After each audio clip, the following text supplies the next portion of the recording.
Propiedades periódicas de los elementos. Las propiedades periódicas de los elementos químicos son características propias de dichos elementos que varían de acuerdo a su posición en la tabla periódica, o sea, dependiendo de su número atómico.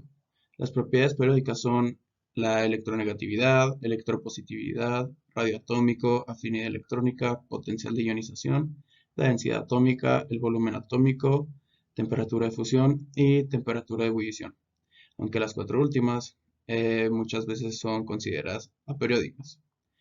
Las propiedades mayormente estudiadas son la electronegatividad. La electronegatividad es la tendencia que un átomo tiene para atraer hacia él los electrones cuando forma un enlace químico. Tiene la particularidad de no poder ser dimensionada directamente, por lo que necesita de otro tipo de cálculos basados en otras propiedades atómicas o moleculares para ser determinada. La escala de Pauling es una muestra fiel del ejemplo anteriormente mencionado. En ella se define que la electronegatividad crece en la familia de abajo hacia arriba, debido a la disminución del radio atómico y del aumento de intersecciones del núcleo en la electrosfera.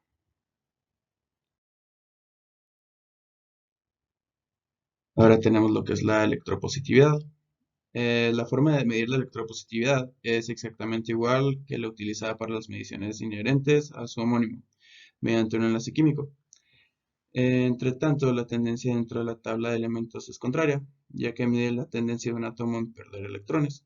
Un claro ejemplo son los metales, los cuales son los más electropositivos de la tabla. La electropositividad crece en el sentido opuesto a la electronegatividad, de arriba hacia abajo. Esto nos demuestra que es el francio, anteriormente denominado ecacesio, y actinio K, simbolizado por Fr y de número atómico 87, el más electropositivo de la tabla. Es importante considerar que los gases nobles son demasiado inertes, por lo que el estudio de los valores de electronegatividad y electropositividad no es objeto de estudio debido a la complejidad que involucra la obtención de los datos.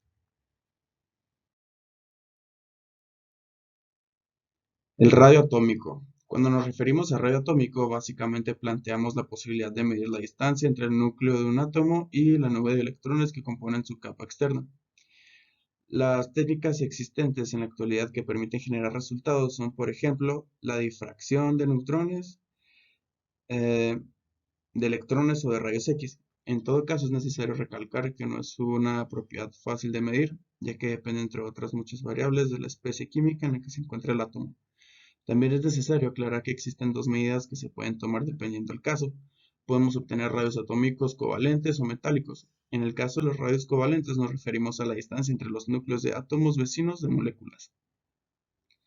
El radio metálico corresponde a la mitad de la distancia entre ambos núcleos, lo que marcaría la pauta del tamaño del radio comprendido entre el núcleo del citado átomo y su capa de valencia. El radio atómico en la familia de los elementos aumenta de arriba hacia abajo, acompañada proporcionalmente de la cantidad de átomos de cada elemento. A mayor valor el número atómico de un elemento, mayores son las fuerzas ejercidas entre el núcleo y la electrósfera, lo que se resume en un menor radio atómico. Por lo tanto, y como nos indica la tabla, el elemento de mayor radio atómico es el cesio. Afinidad electrónica. La afinidad electrónica se basa en la medición de la energía liberada por un átomo en estado fundamental y en un estado gaseoso al recibir un electrón. Además, es la energía mínima necesaria para la liberación de un electrón perteneciente a una anión de un determinado elemento.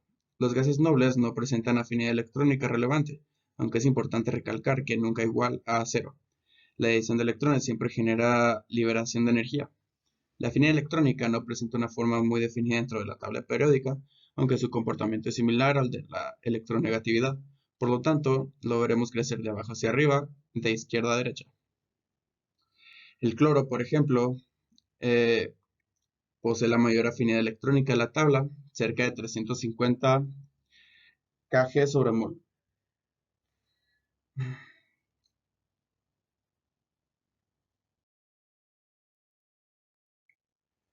Potencial de ionización. El potencial de ionización mide lo inverso a la afinidad electrónica. Por lo tanto, podemos decir que mide la energía necesaria para retirar un electrón de un átomo neutro en un estado fundamental. considerado que la energía necesaria para retirar el primer electrón siempre es mayor que la necesaria para retirar el segundo electrón, a su vez es menor que la tercera y así sucesivamente. Presenta el mismo comportamiento que la afinidad electrónica y la electronegatividad. Por lo tanto, podemos reducir que el flúor y el cloro son elementos con mayores potenciales de ionización, ya que son los elementos de mayor afinidad electrónica de la tabla periódica.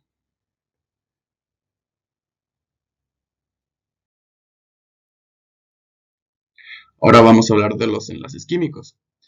Los enlaces químicos mantienen unidas a las moléculas y crean conexiones temporales que son esenciales para la vida. Los tipos de enlace químico que se incluyen son covalente, iónico, así como los enlaces de hidrógeno y fuerzas de dispersión de London.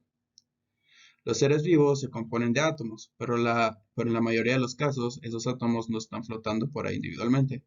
Por el contrario, generalmente están interactuando con otros átomos o grupos de átomos.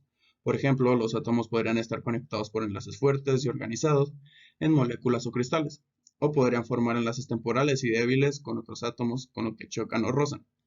Tanto los enlaces fuertes, que mantienen unidas a las moléculas, como los enlaces más débiles, que crean conexiones temporales, son esenciales para la química de nuestros cuerpos y la existencia de la vida misma. Los iones y los enlaces iónicos. Algunos átomos se vuelven más estables al ganar o perder un electrón completo, o varios electrones. Cuando lo hacen, los átomos forman iones, o partículas cargadas. El ganar o perder electrones le puede dar a un átomo una capa electrónica extra llena y hacer que sea energéticamente más estable. La formación de iones pueden ser de dos tipos. Los cationes son iones positivos que se forman al perder electrones. Por ejemplo, un átomo de sodio pierde un electrón para convertirse en un catión. Los iones negativos se forman al ganar electrones y se llaman aniones. Los aniones reciben nombre que terminan en uro. Por ejemplo, el anión del cloro, Cl, se llama cloruro. Cuando un átomo pierde un electrón y otro átomo gana un electrón, el proceso se conoce como transferencia de electrones. Los átomos de sodio y cloro son un buen ejemplo de transferencia de electrones. El sodio, Na, solo tiene un electrón en su capa electrónica externa, por lo que es más fácil, electrónicamente más estable, que el sodio done ese electrón a que encuentre 7 electrones más para llenar su capa externa. Debido a esto, el sodio tiene a perder su único electrón y formar Na+. Por otra parte, el cloro, Cl, tiene 7 electrones en su capa externa. En este caso es más fácil para el cloro ganar un electrón que perder 7. Entonces tiende a tomar un electrón y convertirse en Cl-. Cuando se combinan el sodio y el cloro, el sodio donará su electrón para vaciar su capa más externa y el cloro aceptará ese electrón para llenar la suya.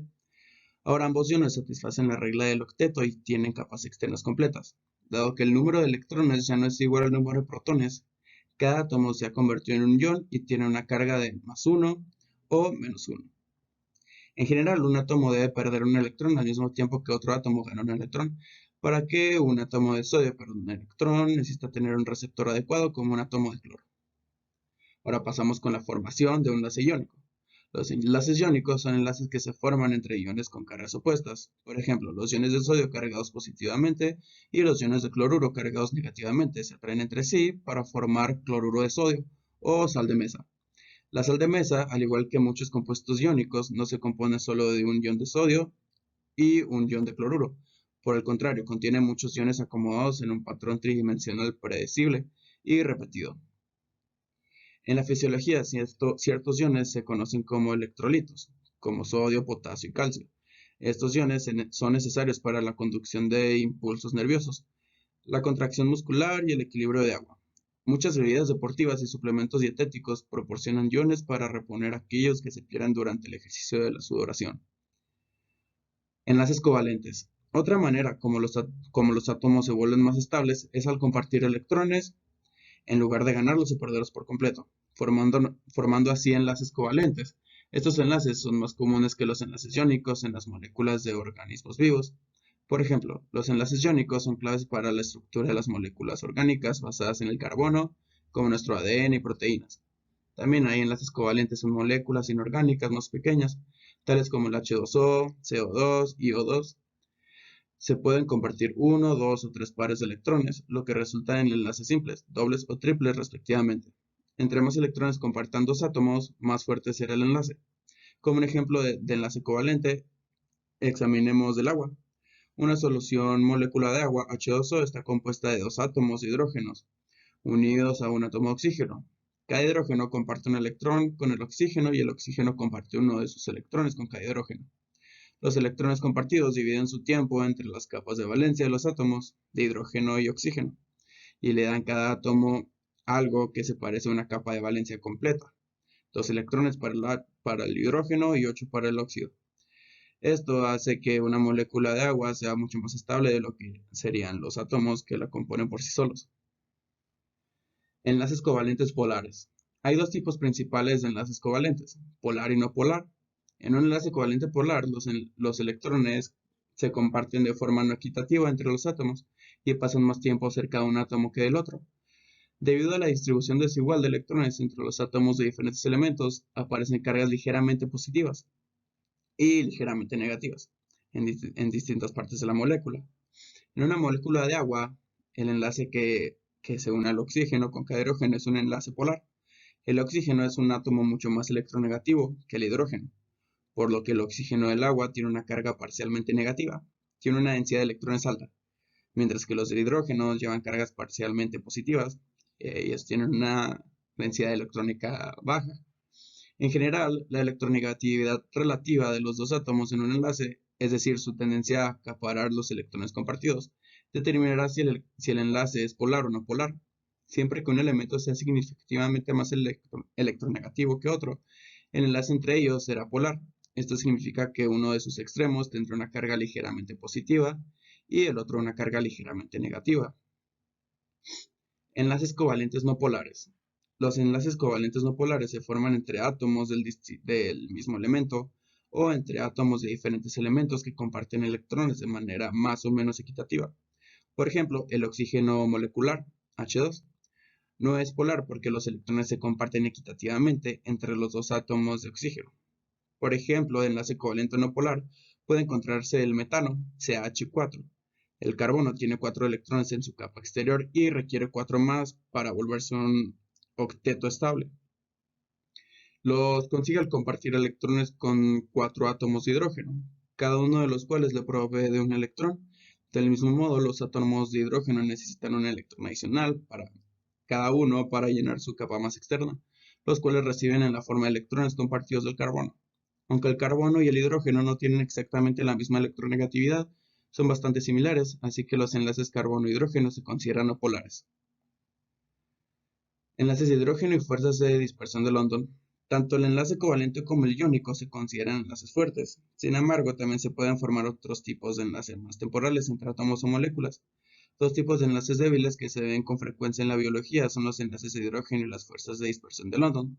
Sin el afán de ser demasiado dramático, pero sin estos dos tipos de enlace la vida, como la conocemos, no existiría. Por ejemplo, los enlaces de hidrógeno proporcionan muchas de las propiedades del agua que sostienen la vida y estabilizan las estructuras de las proteínas y el ADN, ambos ingredientes claves de las células. Ahora pasamos con los enlaces de hidrógeno. Un enlace covalente polar que contiene el hidrógeno, por ejemplo, un enlace OH. En una molécula de agua, el hidrógeno tendrá una carga ligera positiva, porque el otro elemento jala los electrones de enlace más fuertemente. Y debido a esta leve carga positiva, el hidrógeno será atraído a cualquier carga negativa vecina. Esta interacción se llama un enlace de hidrógeno. Fuerzas de dispersión de London. Como los enlaces de hidrógeno, las fuerzas de dispersión de London son atracciones débiles entre las moléculas. Sin embargo, a diferencia de los enlaces del hidrógeno, pueden ocurrir entre átomos o moléculas de cualquier tipo y dependen de desequilibrios temporales en la distribución de electrones. Y esto sería todo por mi parte. Muchas gracias.